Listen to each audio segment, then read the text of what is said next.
Well, big smiles when she touched down in Muscat about 9:30 local time, 2.5 hours before taking off from Tehran, a couple of hours before that being released from jail. So a huge rush for her. But on the tarmac, right next to the plane, getting a hug from her mother and a kiss from her mother and from her uncle, embraced on the tarmac. And then her mother playfully, the red scarf that she'd worn over her head.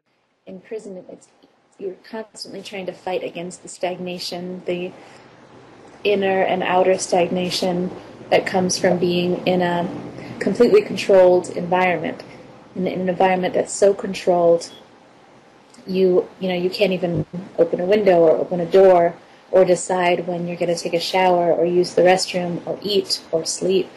You can't turn off the light.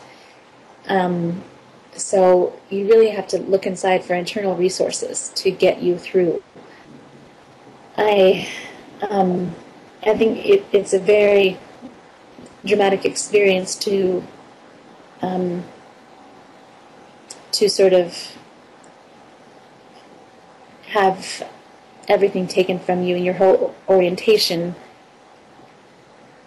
sort of taken from you at the same time, and to be as helpless as we were, as I was and they are.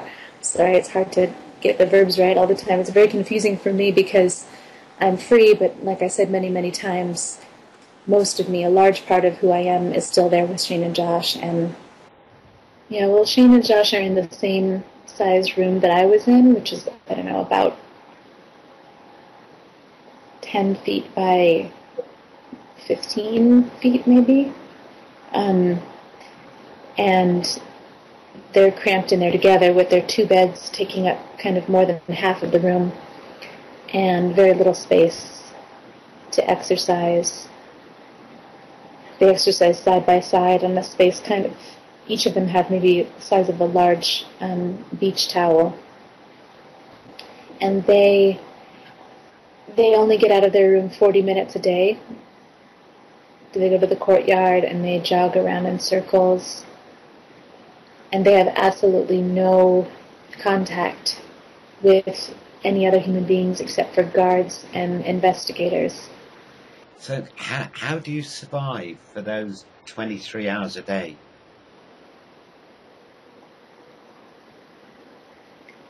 Well, let's see, it's a good question.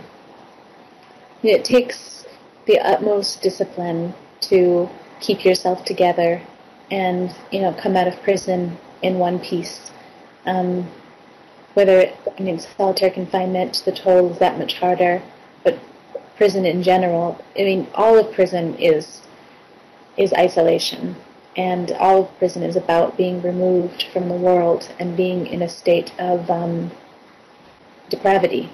And it's a very hard thing to keep yourself strong and to keep your heart and mind alive. So it took the utmost discipline. My whole day was regimented from when I woke up to when I went to sleep, with yoga and exercise and meditation and study. I had different topics, different books that I was studying at different times, and I had a dictionary that I begged and pleaded for months, and Shane and Josh and I, we would pass the dictionary back and forth every day and learn, I tried to learn at least 5 to 10 new words a day. It was all about really keeping myself mentally active and physically active, and no matter how depressed I got, I couldn't let myself just sit there and get lost in the despondency, because I was always afraid that if I started to go to that place, I wouldn't be able to drag myself out of it. And every time I would sort of start to slip away and couldn't pull myself back, it was the time that I spent with Shane and Josh. They would always pull me back, and they would remind me, you've gotten through, X number of days, you can get through that many more, and you're going to come out of this a better person, and you can have, So, it's definitely my own internal resources that helped, and collectively we were always coaching each other on how to improve our days and fight against the sort of tidal wave of depression and cynicism and despondency. I mean, prison is very painful for anyone. I mean, losing, just being sort of torn away from everything you love and everyone you love, and the isolation we experienced was sort of indescribable. That I experienced, and that Shane and Josh are still very much experiencing. I think for Shane, it is particularly difficult to be in this position where he was trying to help raise consciousness and, sort of chip at the wall of ignorance that separates us in the United States with the region through his work, and he was doing that successfully for years. And now this situation has put all of us, me as a peace activist, Shane as a journalist, and Josh as a teacher and a curious traveler that was just very open to learning and growing about cultures all over the world. I mean, as soon as we were thrown into prison,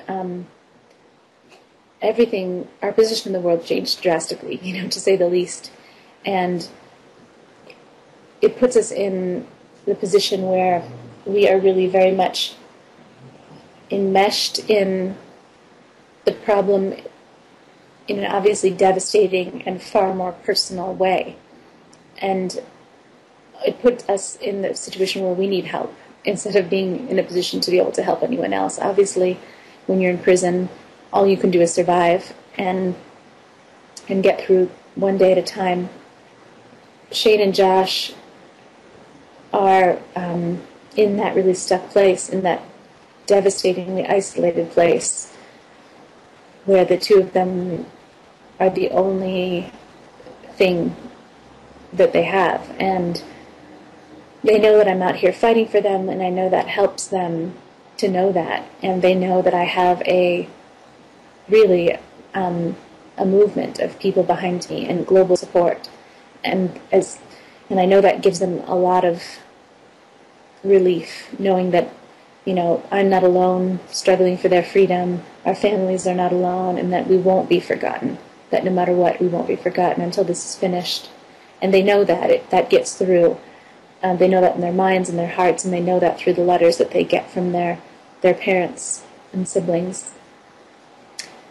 So I think that in that sense, that's the only comfort that Shane and Josh really have, is that we're all out here struggling for them, and that they won't be forgotten until it's over. And it really gives me a lot of hope that people can look at this through a human lens and not see it as political in any way. I mean, Shane and Josh and I are, we believe that all people, all human beings everywhere should enjoy the same rights, and regardless of what country they're from, what religion they practice, what color their skin is.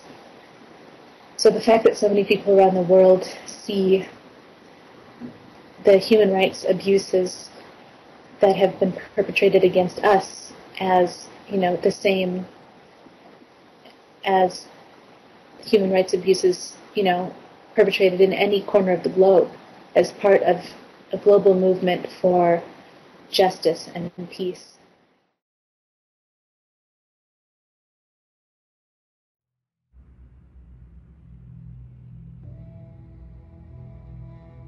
Every minute I'm thinking of Shane and Josh.